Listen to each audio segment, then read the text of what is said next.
Make What this would an viral op since it's be not on the news. if we didn't arrest somebody that was employed by Disney? It's the largest undercover human trafficking sting in Polk County history. More than 200 people are facing charges tonight, among them a local school athletic director and coach and a few Disney employees. 35 of the suspects arrested were in the United States illegally. Good morning, everyone. Thank you once again for being with us today as we talk about Operation Traffic Stop 2. This is the single largest undercover operation of its kind that we've worked in the history of the Sheriff's Office. First, I want to introduce you to Maria Guzman.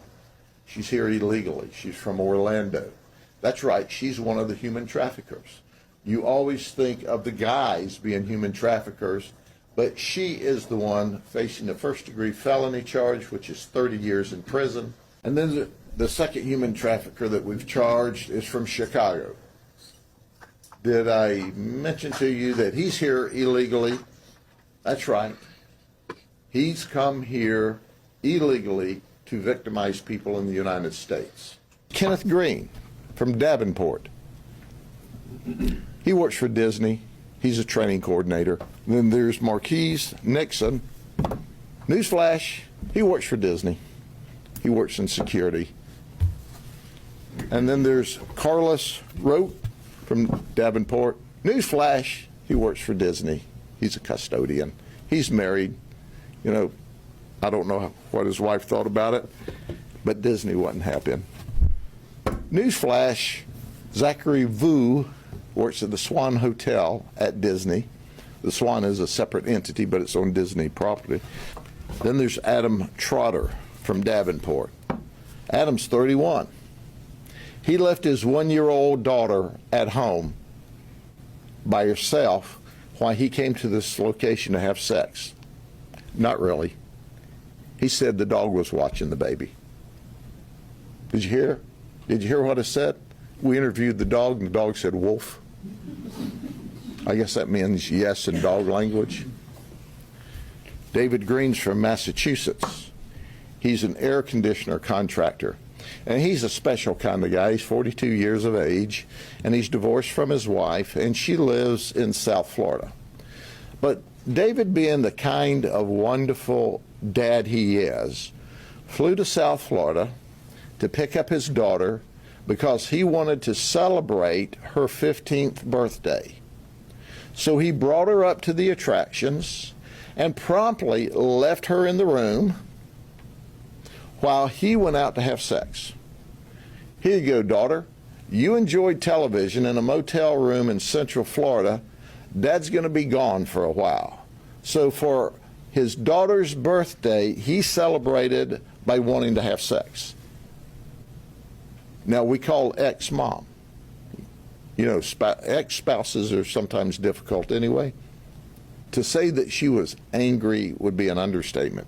But she came and picked up the 15-year-old.